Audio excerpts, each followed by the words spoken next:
Smile, smile, smile, you fucks. Today, on the scattered thoughts of, at this moment in time, it is called Mr. Know-It-Owl. That will change. If any of my 75 subscribers or some, what do they call that? Stragglers? Any,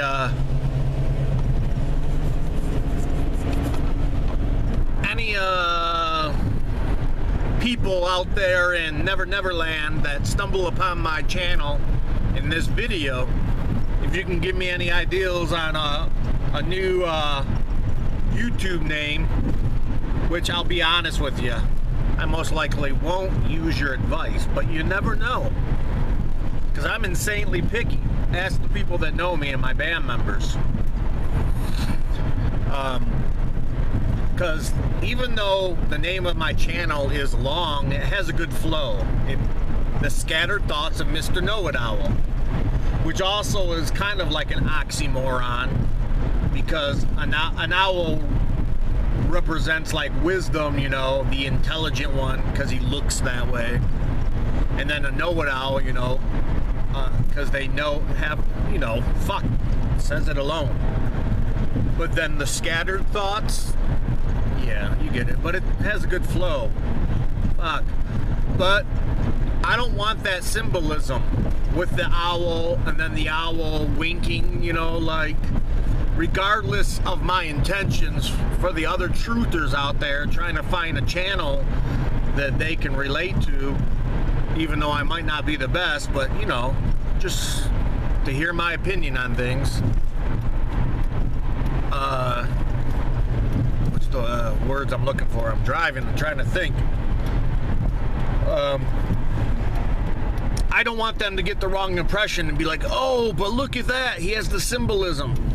Sometimes it is hard to to not have any of it, because the way things are designed in this world, there's very little symbols left that you can use that don't represent the Illuminati, the Freemasons, skull and bones type of shit. You know, the evil ones, the fucking, what's the other one with the Scottish rites, shit like that. They even have it in the video games like Dragon Age. What are those guys called? They're like a type of warrior, and they have like that big red cross on them. Fuck, I can't think of it right now. It's not a Grey Warden. Knights Templar. That's what it is. But anyways, I wanted to have a music talk, since I haven't had one of those in a while. I wanted to talk about how I don't know how it is for other genres of music styles. I'm sure it is similar in some ways because it's music. But a lot of us metalheads, us freaks, geeks, nerds, us hardcore straight edge kids, us drunkards, us doomy, sludgy, death metal, black metal, grindcore, post everything, yeah, I said crust core or crust punk, and there's many things. Like, I call my band No Class Assassins groove core, because we have a lot of hardcore and groove metal, even though other people call the groove thrash, which, whatever. I consider thrash to be more like punk on steroids, but maybe not that intense. But anyways, what I wanted to say was, ooh, I gotta find a good spot to park. On today's music talk is a lot of metalheads growing up, especially because it's a male-dominated, I was gonna say sport, music. Even though nowadays there's a lot more females, and most of those females are hot as fuck, so that helps. There's competition, especially at a younger age, but as time goes on, that changes, which is for the good. It's like good and bad. But you know, when you're like in your teenagers or in your 20s, it's actually the best time, man. Hold on, folks. Come on, Loki. Trying to gather my shit and talk to you guys. I started late in the music business, or just in music in general, because I didn't get the help that I wanted. Instead, my family, which it angers me, but I know they love me. I'm not dumb on that. There's my cat and my dog. I know they love me. There's no doubt there, but they wanted to change me. They didn't want me to be a musician,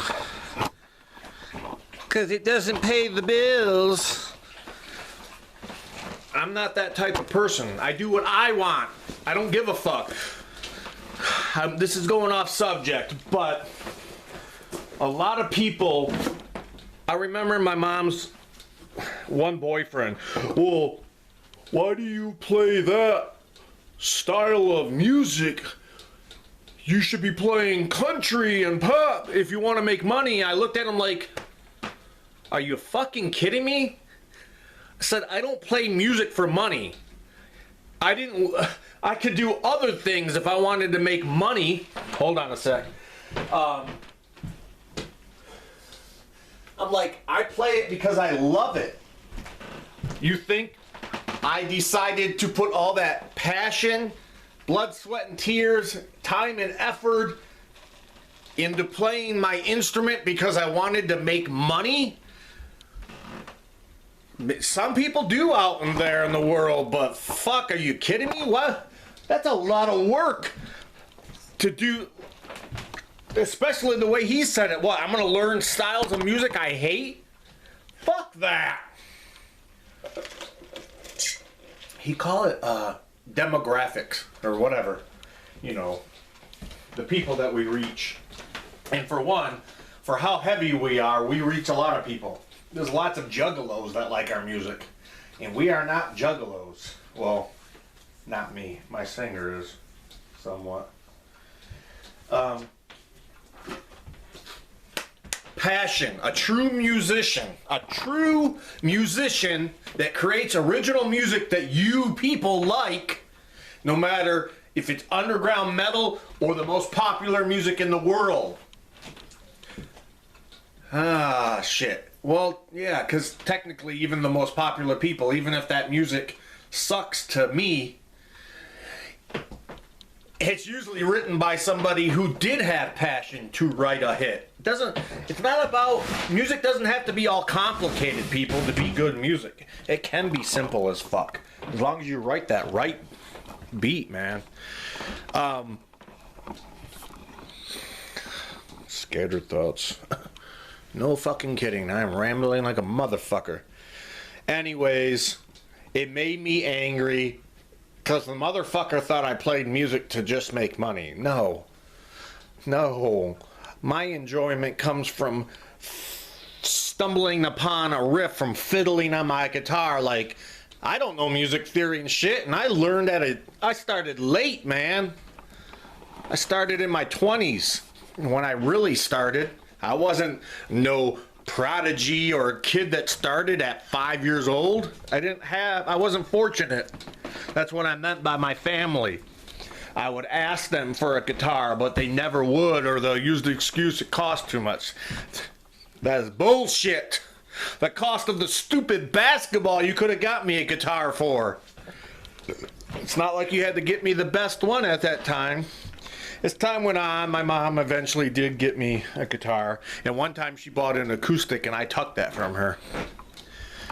That's how I learned on acoustic, and I honestly, I hate the acoustic.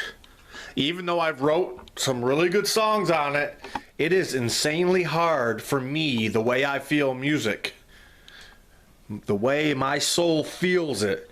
I can't get all the sounds out of it. With metal, as primal as it is, it's also artificial because you have to have electricity to have metal the way that it's heavy as fuck. Yeah, you can do what Sepultura did with drums and have a bunch of people banging, but it's a different type of heavy. And I'm not talking about fast heavy either, even though that is the same as well. Well, technically, bluegrass is fast. It's like black metal unplugged. I don't like bluegrass. I don't like that shit. It just, my soul does not feel that. But anyways, as raw and primal and brutal that metal is, it needs artificial stuff to make it sound the way that it does, to make it sound heavy. But anyways, holy fuck, I have not got to the point of what I was going to say. What was I going to say? Okay, since I don't ever write down ideals, I just turn on the camera and hope for the best. I had an ideal pop in my head when it came to music and what I wanted to talk to you guys about.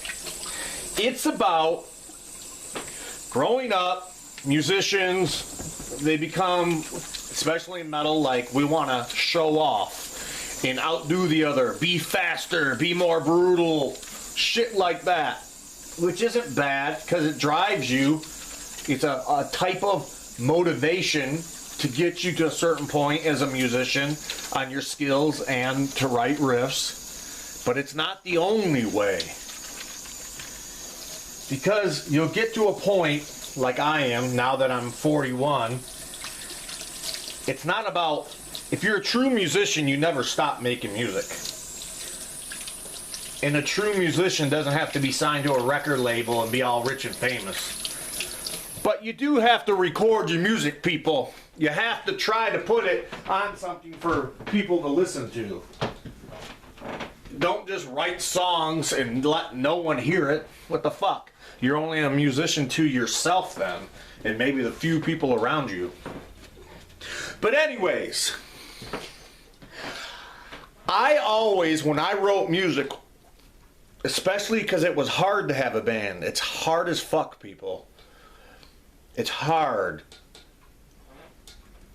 My band, No Class Assassin, me, the guitarist, vocalist, main songwriter, my vocalist, Jay Crimson, and my bass player, Chris Stotler, I've been there since day one.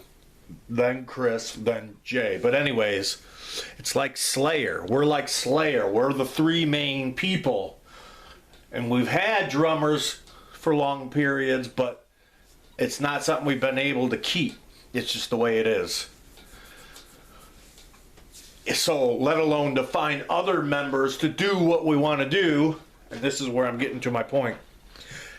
In the studio, when you want to record music and make it the best that you can, if you watch the Pantera video where they're recording Far Beyond Driven, and if you know the music, you'll know that that's why what they're doing at that time in the studio, even though it's not clear, they don't say it straight up.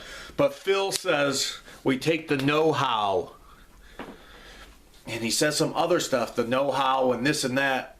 He's saying he's taking all of the sources, all the know-how to make the best fucking album they can. And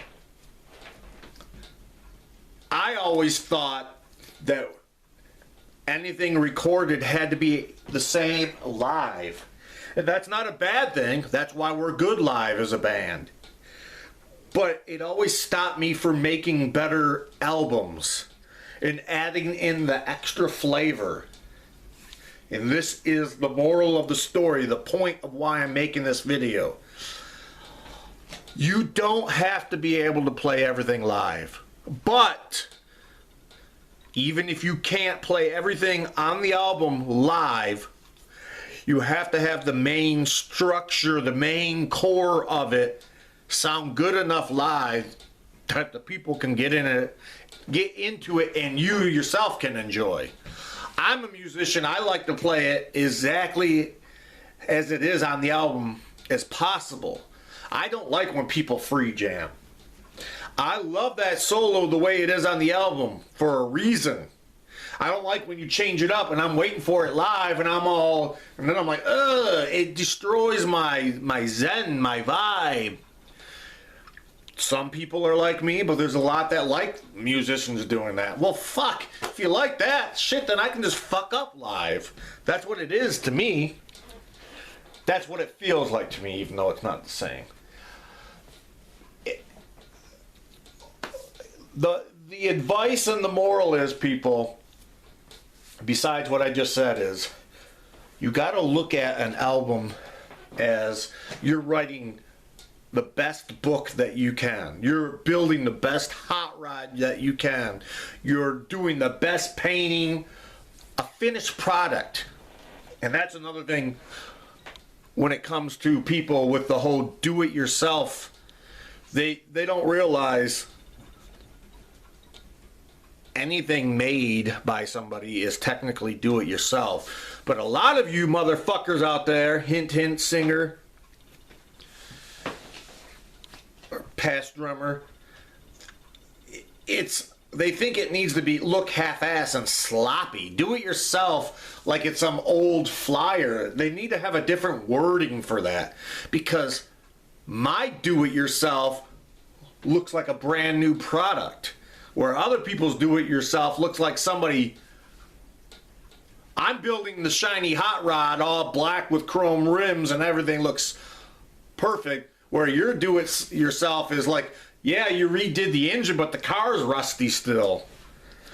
I know that might come off harsh to some of you, but it's a fact, man. So, my point is, I keep going off, man. Scattered thoughts, motherfucker. When you're in the studio making that album, make sure that you can play the core of it, even if it's just the rhythm. But anything that can make the album sound better, do it. Do it. Because there's going to be a time when you can't play concerts or play live. So who cares, you know? Make it so when people pop it in, that's some of that right there is a huge hint. And that's why the bands that you love the most are that way. Like, you think all the shit on Far Beyond Driven or any of those albums that Phil, Dimebag, Rex, and Vinny could do live? No. They couldn't do all of that live. The rhythm tracks. Fuck, sometimes there would be like, Dime would have a couple rhythm tracks and a couple leads. Like 2 different leads overlapping. Or like a more chunky, heavier rhythm. And then have like another riff that's more like acoustic sounding. Ding, ding, ding, separate notes. And then have a solo. Or all kinds of shit, man. Same with all the different dubbing of vocals. It's not because a person sucks. In all reality, even though they can't perform all of it live, you would have to have like a whole orchestra. It shows their true musicianship to bring out the song to its best, so it's not dry and bland, which is kind of how my band's music, old recordings is, but not exactly, but kind of. A lot of bands. So, to all you musicians out there, like for instance, this is another reason why I brought it up. I don't have a lot of solos in our music. For one, I'm not the best soloist, but I can write solos and leads. But when you don't have a rhythm guitar player or a second guitar player, the music sounds funky, especially if it's faster. If it drops out and you go into a lead and then all of a sudden that heavy guitar is not there, it sounds like shit most of the time. That's why like Stuck Mojo or Pantera, most of the times when it gets